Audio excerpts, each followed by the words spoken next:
How many of us remember high school history? Pretty good. How many of you loved it? Not bad, not bad. I did as well. Today, we're going to do some of that history stuff. But not for history's sake, but for what lessons Greek history has for our times, our place in history. My wife and I went to Greece in 2012 and saw all the pictures that you'll see today, other than the satellite picture, are ones I took. So I've been to all these places. And I'm going to walk you through 5,000 years of Greek history, from here to the other side of the stage. So if you're wondering how long it's going to be before I shut up, just look how close I'm getting to the other side. All these cones mean something. Now I got to find the other clicker. So let's start with a little geography, since, of course, Americans are really well known for their expertise in geography. Greece is a peninsula. Even down here is a peninsula. Whole lots of islands. There's actually thousands of them. There's two things you need to know about Greek geography to understand key parts of Greek history. And that is, it's water and there's mountains.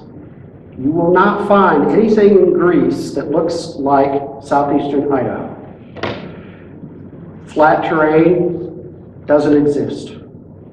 And that turns out to be important. So let's go back about 3,000 years. And we're going to take you to the island of Santorini, also known as the island of Thera, where the ruins of a town called Akrotiri have been found in the last century. Well, from 3000 BC to roughly 1600, in between these first two cones, that civilization thrived. And then something happened, called boom. This is a satellite picture of what's left. It was once an entire island.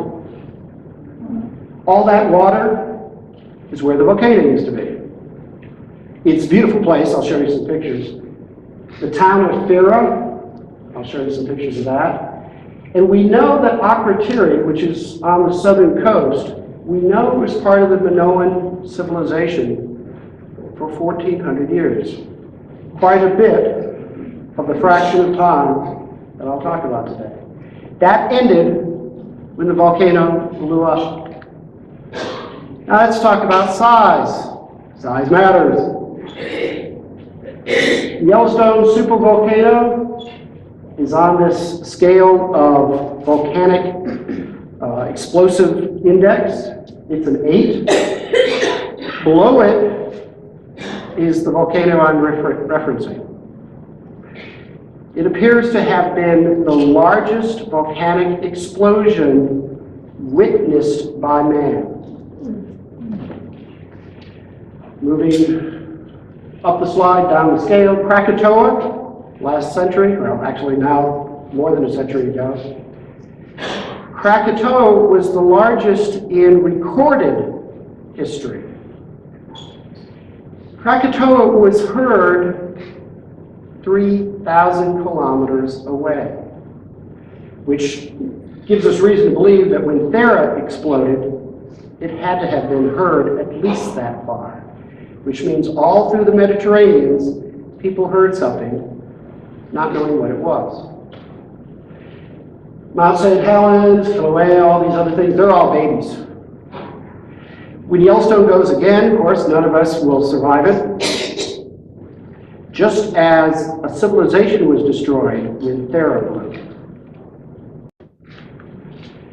Now, whether or not this is where the myth of Atlantis came from, we'll never know.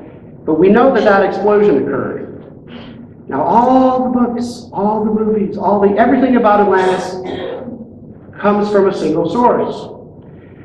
Plato wrote this, but he got it from Solon, an earlier Greek historian, who got it from the Egyptians, who again would have heard this explosion. Island of Atlantis was a great, powerful, wonderful empire. Single day and night, it disappeared in the depths of the sea. Well, whether Akrotiri or Atlantis are the same thing or not, we know that that fate befell Akrotiri. The island today is gorgeous. The other side of the caldera is way over here. This is the volcano rebuilding itself. Mother Nature doesn't stop. Those little pieces of white you see in the photograph, don't worry, it's not snow. I have not doomed us to get snow this afternoon. Those are all towns. This is the largest town on the island today. It's Spira. All that white up there, those are all buildings. This is the edge of the caldera left with the volcano exploding. Imagine how large that explosion had to have been. It's a beautiful town. I'm not totally sure I'd like to live there. If one's sleepwalking, you could have real trouble, especially if that's assisted by certain alcoholic beverages. You get a little weird feeling walking along the edge of the caldera today. The island is, even today, fairly barren, all those years later. But last century, they found the ruins of this town. The Greek government, which has, of course, a huge amount of money these days, is slowly uncovering this.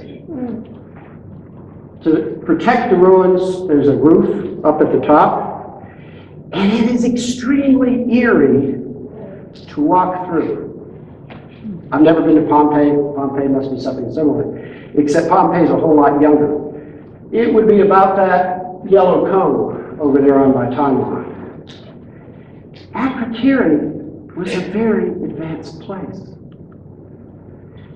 We know people cooked, we know they saved food, we know that they had 2- and 3-story houses, they had running water.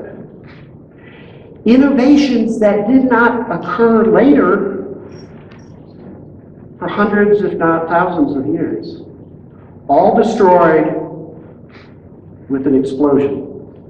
They must have had warning because the excavations have not found any bodies. It's not like Pompeii, where they did not have any warning. What year are we talking about now? What era? Around 1600 BC. So they must have evacuated. It's quite an impressive place. If you're ever in Greece, go to this island, go to the island of Santorini, and visit these ruins. It's quite an experience. And moving forward in time, we've heard about the Trojan Wars, right? Well, they happened. Troy has been found, and it's off on what's now Turkey. Mycenae, the Greek part of the war, side of the war, we went there. It was in its heyday for about 500 years, and its perhaps biggest claim to fame is defeating Troy. So now I've walked a little bit farther in my timeline to 1250 BC. This is my wife Robin. This is the entrance to Mycenae. Remember, we're talking about something that's 3,000 years old here. This is the view. It's one of the largest flat places in Greece, at least the ones that I saw. All this has been uncovered. So now we're going to go even further up to 776 BC. This is the only time I can run real fast. 776 BC is when the Olympic Games started in the city of Olympia. Here's my athletic wife. This spot is where, in the modern games, where you know they talk about lighting the torch to do the Olympic relay. Right here. So everyone stands in line to get their picture taken there. This place, another example of what Mother Nature can do to us, it disappeared for centuries because the river next to this spot overflowed and buried it. It was only centuries later that they discovered where the Olympic Games had been held. This is what it looked like in most of that time period. There's another athlete, not archers. I had heard in history, by the way, that the Romans had invented the arch. That's not correct. Greeks did it well before the Romans. This is where they would hold running events. People would sit on these hills on the edge of this. And this, of course, was in a different time and place. The spectators, the athletes, were all male, and the athletes would participate in the nude. It wouldn't go over too well nowadays, I suspect. So, of course, all kinds of kids have had to practice while we were there. But to walk through where the ancient Olympic Games were held, I can show you pictures, but it's not the same thing as experiencing history the most we can. Well, I finally got to the middle of the stage to what is really considered classical Greece. A key thing was the Battle of Marathon, which is where we get the Olympic event called the marathon. It happened. This is the site of the Olympic Games. The Greek general Leonidas defeated, despite being overmanned 2-1 by the Persians, or the Iranians to use their current name, he defeated them 26 miles from downtown Athens.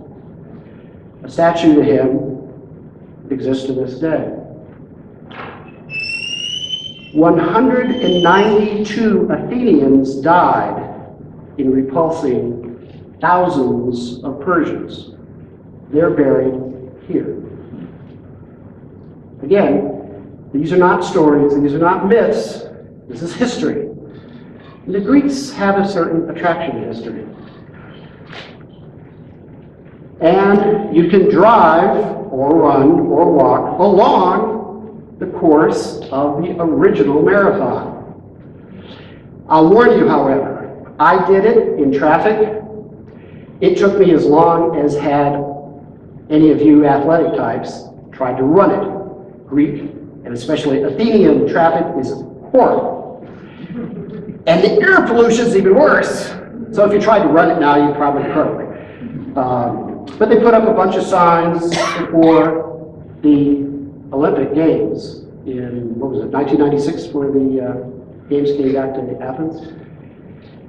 In fact, if you visit Greece, here's an important clue that I eventually figured out. As long as you're on tourist routes, you'll see signs in the Greek alphabet and the Roman alphabet, which we use. If you are lost, a good sign is that all the signs in the Roman language, the Roman alphabet, will disappear and you will only see Greek. That's your clue that you did something wrong, unless you really wanted to get off the tourist track. Well, for the future of what became known as Western civilization, it's really, really important that between the Battle of Marathon and the Battle of Thermopylae, that the citizens of Athens, Athena, debated what to do when a silver mine opened up between those two battles, separated by only 10 years. After much debate, they decided to use the proceeds from that mine to build the Athenian fleet. That proved to save their bacon. Because the Persians didn't take no for an answer. They came back, 480 BC. This time they decided to come by land, primarily. And because the sea level was higher then, they had to go through that pass. They couldn't go along the water because there wasn't enough room. That's where 300 Spartans stopped them.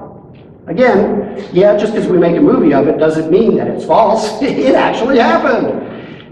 And the Greeks know how important it is. This is a statue of Leonidas, and his famous phrase, which I won't try to pronounce because I'll get it wrong, translated as, "Come and get them." Who knows the significance of that phrase? Oh, that's a surprise. The Persians demanded that the Spartans surrender and turn over their weapons. And the king said, at least it's come down to history this way, "Come and get them."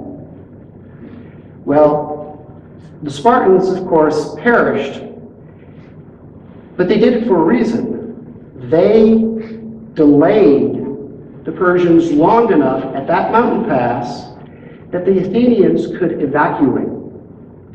So although the city of Athens was destroyed, the Athenian people survived. And they took to boats, they took to the mountains. And several months after Athens was destroyed, the Athenian fleet destroyed the Persian fleet. That got rid of the Persian supply chain of their army. That meant the Persians withdrew, so that it ultimately turned into an Athenian and Greek victory. Had that not occurred, all the rest of what I'm going to talk about wouldn't have occurred because they would have been under Persian control. That decision to build the Athenian fleet enabled all of the rest of Greek history, including such things as Greek democracy and Greek theater and all the things that we remember the Greeks having provided us, all stem from a key decision. Some of the key cities of ancient classical Greece, this is Sparta. In the background here is the modern city of Sparta. And then there's a range of foothills and taller mountains. This is where the Spartan assembly would meet. Those foothills have a particular meaning, if you remember your history. The Spartans had values that were a tad different than we have today. If a child was considered sickly or not worth living, they would take them up into those hills and drop them down into crevasses.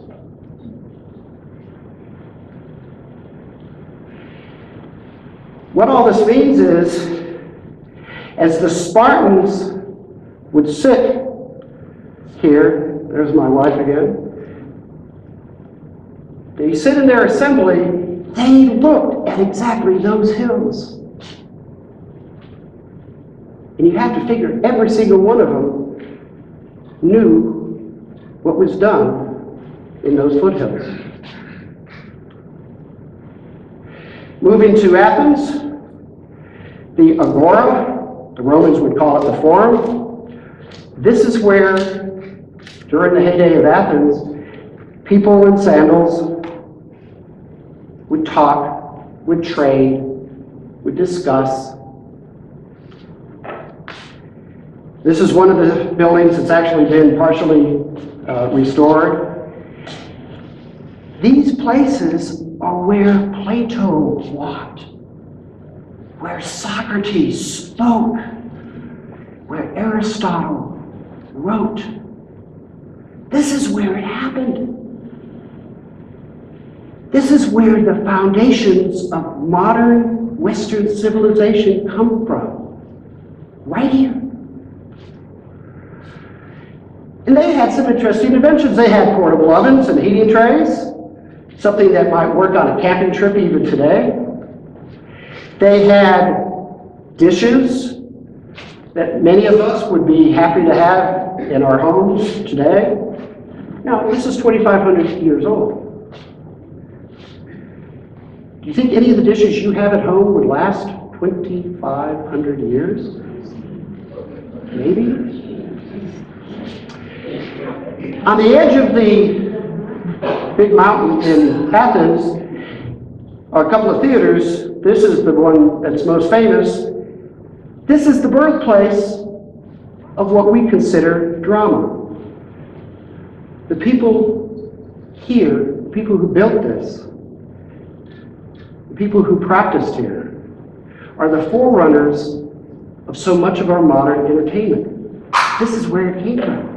It didn't come from Wikipedia. It didn't come from the internet. It came from here, 2,500 years ago, because these people survived the Persians. They survived the volcano. This is the Parthenon. Although little of it remains today, and I'll tell you why little remains today. It's a beautiful structure, especially when you put cute blondes in front of it. Then it gets even better. It's, as you can see, somewhat of a popular tourist spot, but you do have to walk up the mountain. And it is a good-sized mountain. This is the Parthenon at night. You're seeing the lights of Athens. Another little mountain or hill in Athens that has a significance is this one, 399 BC. It's where Socrates were put to death. Socrates was charged with subverting youth. I kind of think we hear that sometimes today. So it's not a new crime. It was discussed, it was debated, it was voted on. And then they had to vote on his punishment, and the vote was to put him to death. And this is where the prison was, where that took place. Where he advocated to his last the importance of freedom of thought. Again, these are the people who survived the volcano and survived the Persians. Delphi, engineers use the Delphi method, which basically means you ask other people. The city of Delphi is a bit north of Corinth. These are some of the ruins. It's quite interesting to walk through there. This is the treasury. You didn't get your predictions for free. You had to pay money, just like you do today. It's a beautiful setting. Again, another amphitheater. Greeks really liked amphitheaters. This is one of the inscriptions there, and inscriptions all through classic Greece. I've watched Greeks of today read them. I've seen couples and groups of people standing in front of inscriptions like this, which are, of course, only Greek to me. But modern Greeks can stand and read inscriptions that are 2,500 years old. I can't even figure out what today's teenagers are saying half the time, let alone something that old. It's quite impressive. The Greek language has not changed all that much. Well, now Greek history starts to change a bit. The folks to the north did what the Persians could not. They started conquering and keeping Greece. The Macedonians. By the end of the reign of Philip II, most of Greece, at least the first, the northern half of Greece was under Macedonian control. His son is more famous, Alexander the Great, who of course finished conquering all of Greece and anything else he could get his hands on. From that point on, Greece was not free. In fact, in 146 AD, here, the Romans put an end to Greece as an independent entity. The Romans came in and destroyed the city of Corinth and all of their military allies. The Romans, of course, by this point, the Delphi Oracle had ended. I said 146 AD, it's 146 BC. The earlier Romans had sent people to the Delphi Oracle to get predictions, and unlike the Greeks, the Romans demanded performance. And when Roman generals didn't get predictions that were borne out by the Delphi Oracle, they destroyed it. And it became really popular in Rome to have your own Greek scholar and your own Greek statues and your own Greek everything. So guess what happened to Greece? It got robbed. The robbing started with the Romans and went through the British. So-called Elgin marbles, most of the carvings around the Parthenon, they're not in Athens, they're in London. Still, Greeks are not happy about that. The Olympic Games eventually ended in 394 AD. So, with the Battle of Corinth, Greece fades from the world scene. Now, just like other civilizations that fall, the people didn't just disappear. The people didn't die off. They were still there. But they had lost their freedom. They had literally been robbed of their civilization. What the Romans didn't take, the Byzantine Empire took later. It was all going away. The Dark Ages came in Greece, which is why there's nothing on my timeline to 1453 AD. Now, from the Battle of Corinth to 1453 AD, there was this thing called the Renaissance in Europe. Anyone heard of the Renaissance? Now, play through your mind the names that you associate with the Renaissance. The painters, the writers, the philosophers. Are any of the names coming to your mind Greek? Can you think of any Greek name associated with the Renaissance? Anyone? Now, over here, the Greeks invented democracy. They invented drama. But yet in the Renaissance, you don't hear anything contributed by Greece. Did the Greeks suddenly get stupid? Anyone think they did? Why do you think you don't hear about Greece in the Renaissance? They weren't free. That mass of creativity that existed over there was gone. Byzantine Empire was not known for its innovation. Persia was never known for its innovation, not in this time period. Think of what those people could have created had they had the freedom of their forebears. Well, in the late Middle Ages, there were some interesting things the Greeks did. This is about 8 miles, 12 kilometers from Sparta, and it's a gorgeous mountain fortress. There's various walls here, some various churches and whatnot. And as the Turks took over more and more of the Byzantine Empire, this became more important. In fact, the last emperor of the Byzantine Empire was crowned here in one of the chapels because it wasn't safe in Constantinople. But Constantinople fell to the Turks in 1453. This fell 7 years later. And so the Greeks traded rule by Rome and rule by Constantinople to rule by Turkey. Well, that got things worse.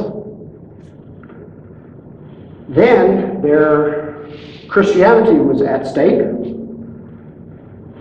Anything the Romans and the Byzantines hadn't taken off somewhere, the Turks did. That's why you don't see a whole lot of statues now in ancient Greece, or from ancient Greece, because they're all gone. Well, the Greeks eventually fought for independence as the Turkish Empire started to fall apart. 1822, they gained independence from Turkey. And the first thing they did was thumb their nose at the Turks. They built this. This is the National Cathedral in Athens. It was opened 10 years after independence, and it is built from fragments of the 72 churches in Athens destroyed by the Turks.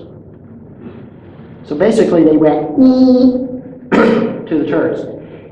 The fact that the Greeks and the Turks hate each other today, I mean, isn't anything new, okay? It's not George Bush's fault, it's not the Republicans' fault, it's not anybody's fault in the U.S. These guys have hated each other for a long time. And the fact that they don't like the Persians, otherwise known as the Iranians, it goes back a long time. It has nothing to do with us. It's a pretty church. It was going through another renovation.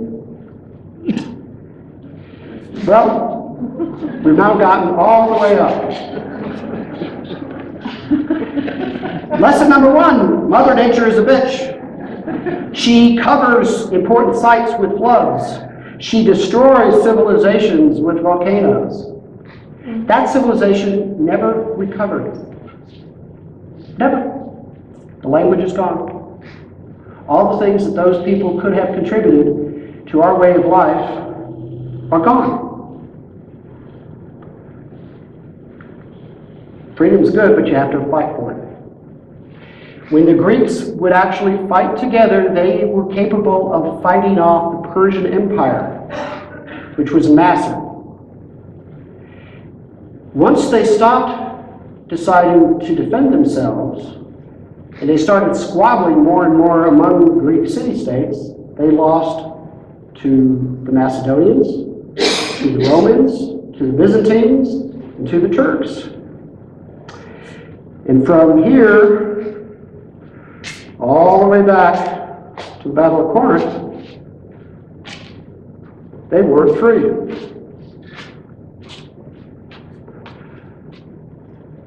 Once lost, freedom's pretty tough to get back.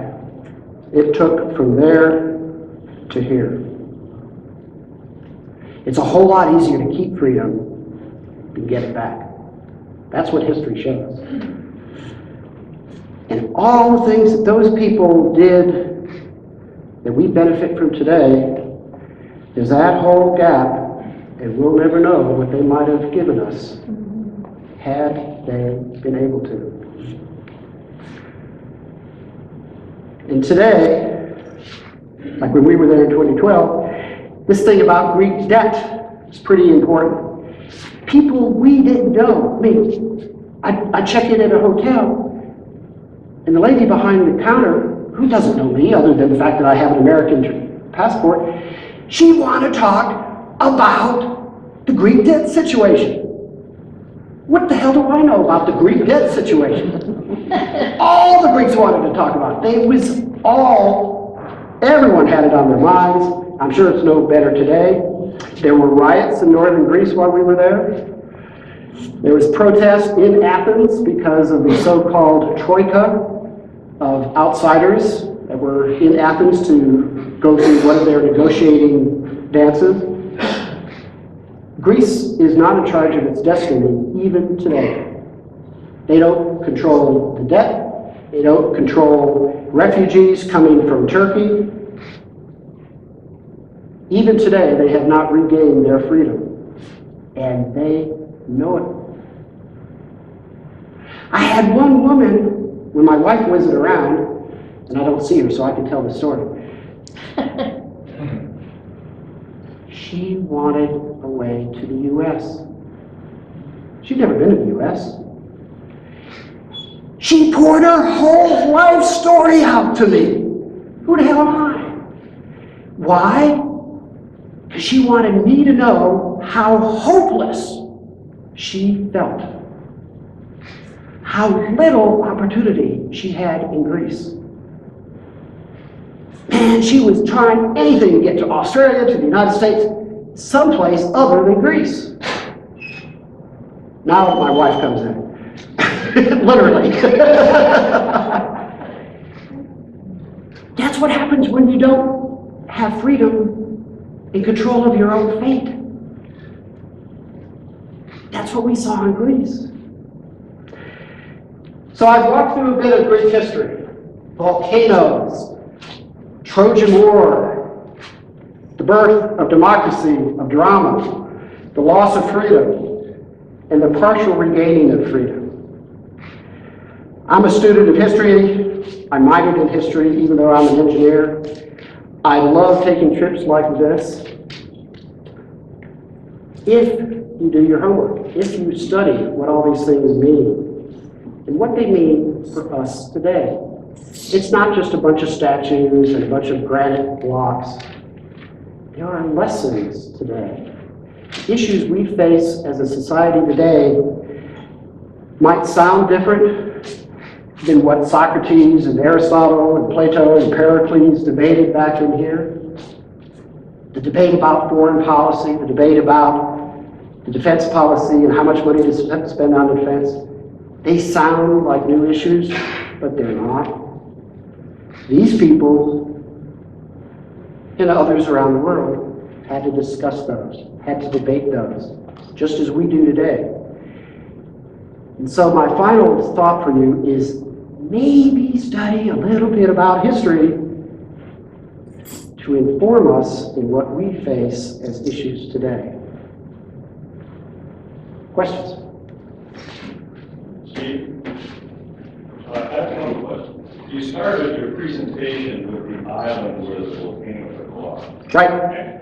What was going on, let's say, the mainland at that time, people-wise? It was less organized, less of a civilized society. In fact, it looks to me, from some of the museums that Robin and I went to, that the main source of culture, civilization in that time period were all on islands, most of which was destroyed by that volcano. The second question has to do with Aristotle, Plato, the great philosophers. Now, you talked about a gap here. Yep. Yet, those philosophers are held up and revered, and their thought and their writings have been revered a long time. Yep. Nobody paid any attention in that time period to that thought. I mean, that thought. Not in Greece. I mean, Greece didn't control its own destiny. Now, the Republic of Plato, a book that I've read, some of you probably read, and it's still read today. It still has interesting lessons and thought exercises today. The Romans destroyed Greek civilization, but they did distribute it. They liked it so much they killed it.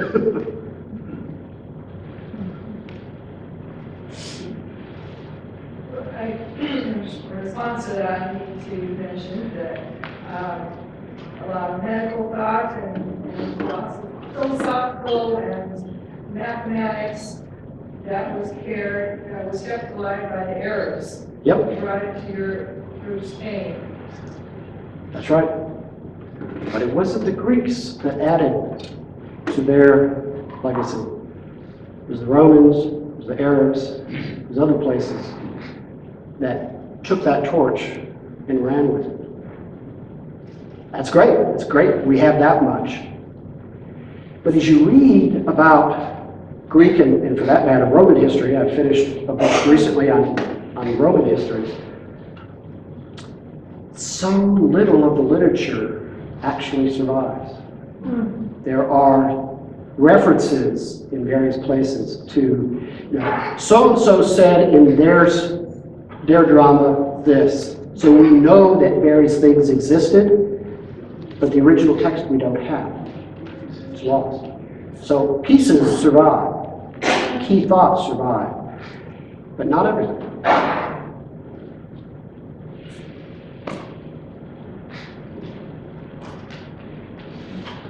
Steve, why do you think the citizens of Greece backtracked or gave up on their defense and longevity and their legacy? The infighting was become selfish among themselves. What died within the culture that let the whole culture disappear? Cooperation, I think, is the number one. Look at the Battle of Thermopylae. There was a debate in the Spartan assembly as to whether to help Athens.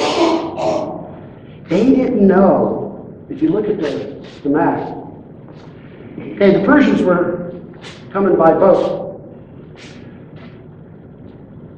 Here's Athens. Sparta's way over here, inland. Persians were coming by boat.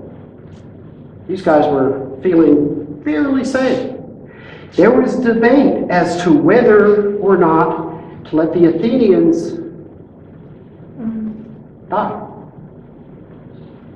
With how much did Sparta feel at risk of those Persians?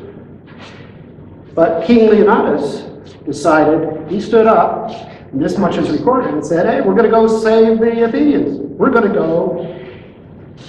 go commit suicide by fighting way up there to slow down the Persians so that the Athenians, our rivals, can escape.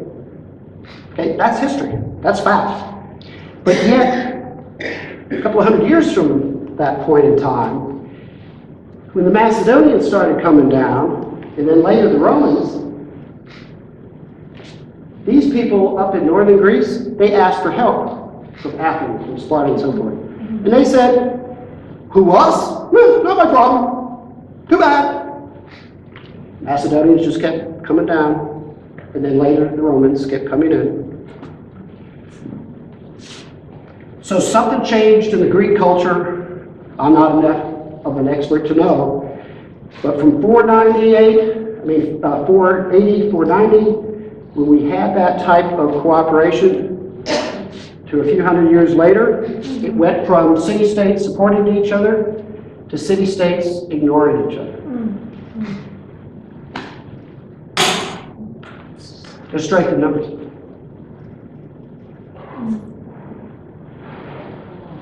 Terry. Could you take that same thought and apply it to what could have happened for the American Civil War? I see a parallel there, that had the Civil War been won by the South and we start separating ourselves, that we could have easily lost our democracy the same way? Imagine what would have happened in World War I or World War II. Even if both North and South had decided to fight Hitler and the Japanese, would we have been so united? Maybe. There's no way to know, but it's certainly a tough question.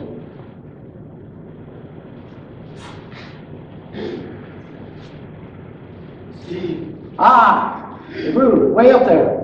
Yeah, I just want to get the discussion going. Good. Okay, question. The civilization comes and goes. We all know that.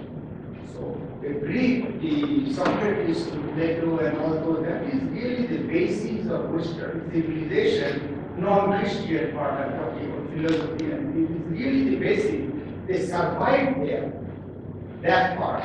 and the rest of the race is got garbage. Okay. The same thing happened and is happening by the colonial rules in India, for example. Yep, All stolen Yep. and destroyed. yep. Same thing with Native American Indians. And another thing, same thing, this is a fight of civilization, growth and destruction, it goes on. See, what sometimes we think the Muslims are doing in Middle East, nothing new, absolutely nothing new. And same thing was done by the Spaniards when they came. Absolutely. North or South America, South, in this continent. Now I was thinking, Donald Trump is bringing a new civilization to America. I should have seen that coming. I thought we are going to discuss about this American civilization, it's going to be influenced and changed by the people. So appreciate you continuing on that. Let me, David, as usual, has interesting thoughts that make you think. Two-part answer. Let me just take the Mayans. Rob and I have gone to several of the Mayan ancient cities, Tikal and Chichen Itza and whatnot. Something I didn't realize until preparing for that trip, the Spaniards, when they came, by that point in Mayan history, they had progressed from stone to something close to paper. The Spaniards, in their finite wisdom, had decided that they were heretics and destroyed all but 4 written documents from the Mayans. They were pretty successful from that standpoint. Mm-hmm. So the vast majority of Mayan history we will never know. Mm-hmm. So yes, I totally agree with your point. It's not unique to what the Romans and the Persians and so forth did. Oh, I didn't catch that. Didn't know if it was inside or outside the door. in terms of where we stand today as a civilization, hell, sometimes I listen to the average American today and they don't know their own history. We don't need somebody to destroy it if we don't learn our own history. And so many of these lessons here in the various parts of the world, they speak to us today if only we will listen. But when we don't know our own history, we're not going to understand this. So there's a lot of lessons from our history and other people's history. Those who are not studying history are doomed to repeat it. I won't comment on Donald Trump. I'm a coward. Do these cities or areas be like tribal people, and their relationship was just from where they were, what they all believed? Compared to the Middle East today, a lot of tribal things still exist. That's an interesting question.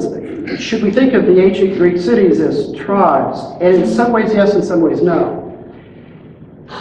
I mentioned, for several reasons, Delphi. The Delphic oracle was popular and was followed all through Greece, regardless of what city you happen to live in.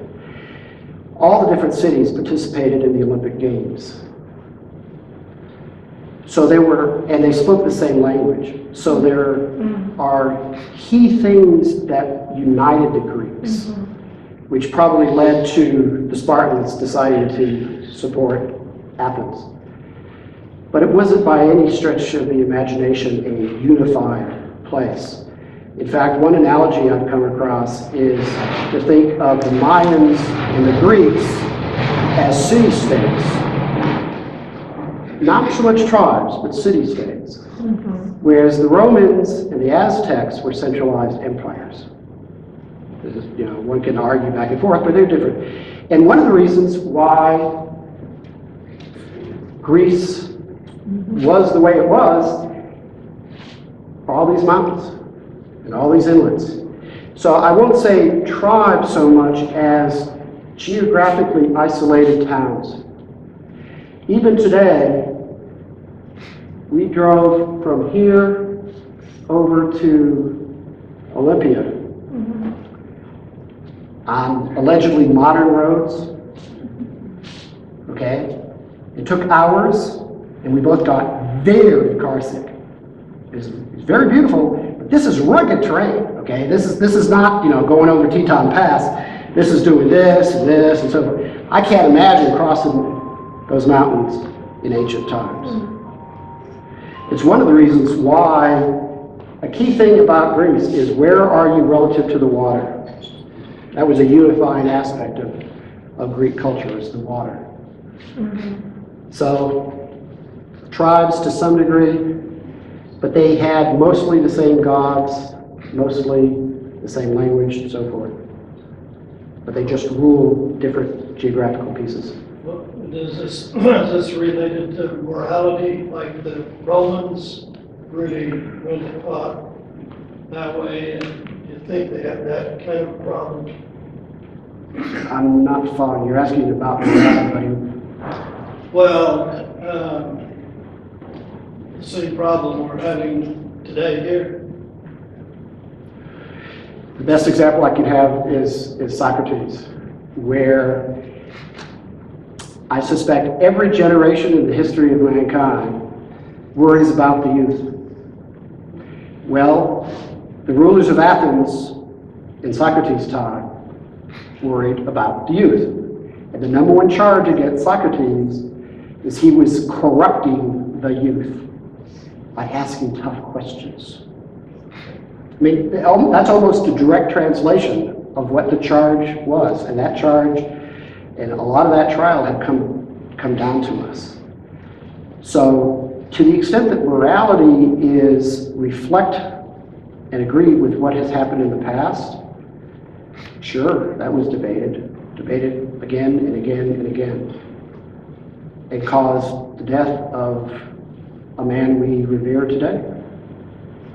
Not sure I at all answered your question, but that's the best I've got right now.